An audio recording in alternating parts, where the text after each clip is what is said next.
Some people refuse to get well.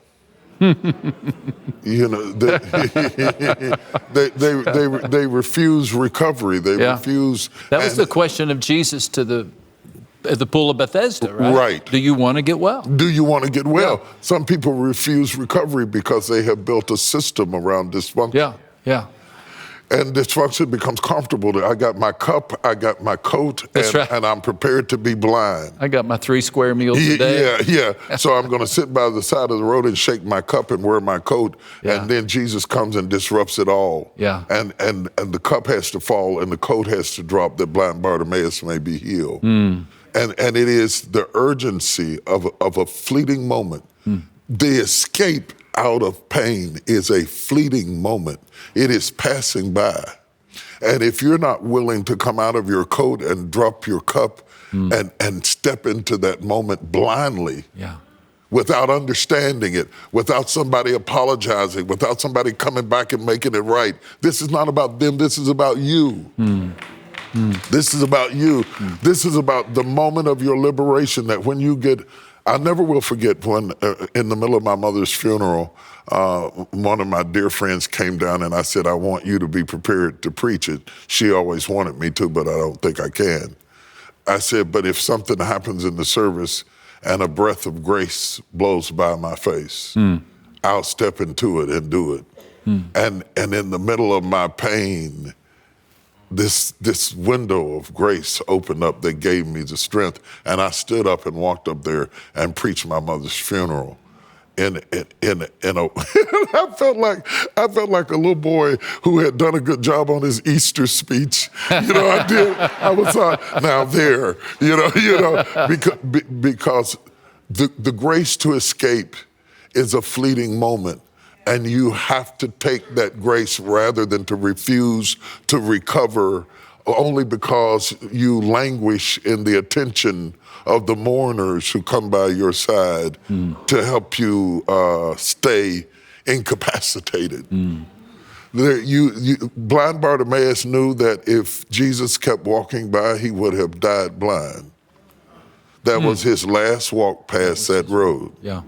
And if he didn't get it right then, he wasn't going to get it. And whether it comes through a song or a friend or a message, when he calls you, harden not your heart, you have to receive that right then and say, I'm coming out. And not feel guilty that you came out, and not feel ashamed that you came out, and not stay in for the benefit of people who have built their lives around your pain. Because there are people who make a job of you being afflicted. That's where they get their identity. That's where they get their identity, and they need to be needed, so they need you to stay broken. And so you have to have the courage to get back up again. You have the courage to rise up in the cup. The thing about wine is that it swells. Say that again. The thing about wine is that it swells. And that's why you can't put new wine in old skins, because it swells. You see, And so when that moment to escape comes, you can't be encapsulated by something that is inflexible. And sometimes the people we build around us are old skins who won't give us breathing room to swell to our capacity. And they love you as long as you stay on a certain level. Right. As long as you fit in their box. Right. That's what I'm talking about. About crushing causes you to expand. I'm bigger through everything I went through. I'm stronger through everything I went through. I'm tougher through everything I went through. Everything I suffered in West Virginia prepared me for everything I would go through in Dallas. Wow, that's good. Yeah. So what was painful in West Virginia, I became grateful for in Dallas because I thought, that's nothing. I saw that. That's elementary school stuff right there. And so God lets Moses practice his miracles in private before he brings them before Pharaoh. And so God sets us up in situations that are non-threatening so that we can practice, so that in the day of confrontation, we have some experience at handling this moment. Joseph. Yeah. Joseph. What's better than that? He was tested in his affliction. Yes, sir. Right? He was tested in his affliction. Absolutely. And don't you know that the reason that Joseph could be strong is because he could look at his brothers and say, "What you intended this for evil, but God intended it for good." Yes. And what I see in your life that I admire so much is that you have kept that "but God" in the middle of your story. Absolutely. A lot of people want to get it out. You intended evil for me. Yeah, and it stops right there. Right. That's where their story stops. I think, I knew we were going to do this. I think that's why God chose him. Of all the brothers, I think that's why God blessed him, because Joseph had the capacity to bless somebody who had hurt him. Yeah.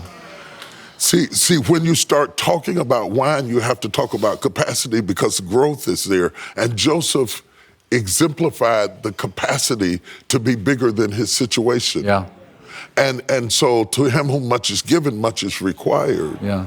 And I really believe with all of my heart, when you read through the story of Joseph, his greatest strength was his ability to love those who had victimized him. Because when he saw him, he wept. That's Remember, right. before he disclosed, before they recognized who he was? That's right. He had to step out and weep. His heart was so tender. That's right. And I actually think that when he said, "You meant it for evil, but God made it good," I think he was trying to comfort them, not chasten them. I think you're right. Yeah, I think you're right. It's okay. It's okay. It's okay. It's okay. You meant it for evil, but I'm okay. Yeah. God made it good. Yeah. I still got there. Yeah. You know,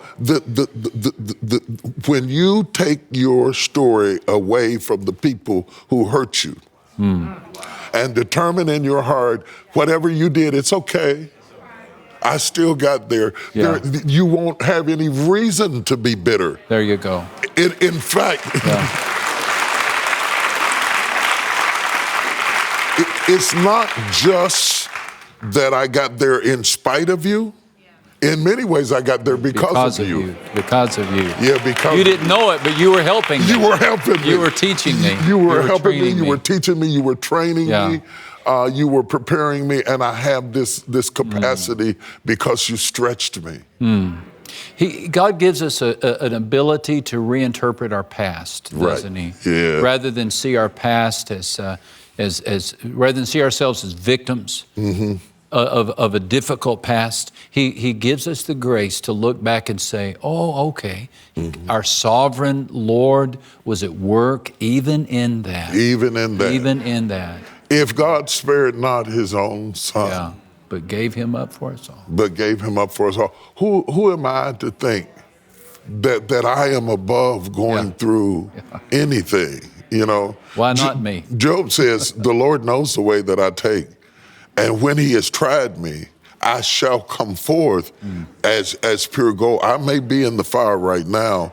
But I shall come forth. Yeah, but I shall come forth as pure gold. And I think that if you can keep the promise of the wine with you while you are being crushed under the feet, that this is not my final form, that though I stain the feet of those who oppress me now, this is not my final form. There is something coming out of me that's greater than what is hurting me. And what is coming out of me, you will never be able to stop. If you can keep that in your mind, you will understand why Christ came to the Garden of Gethsemane, to prepare him for the cross, to remind himself that crushing is all that he was going through, that the secretions of what was in him was better than the pressures that oppressed him. Wow. And I'm hoping to write this book to somebody who has something in them that they could not get out any other way. And I want them to understand that pressure turns to power when God does the pressing. That's right.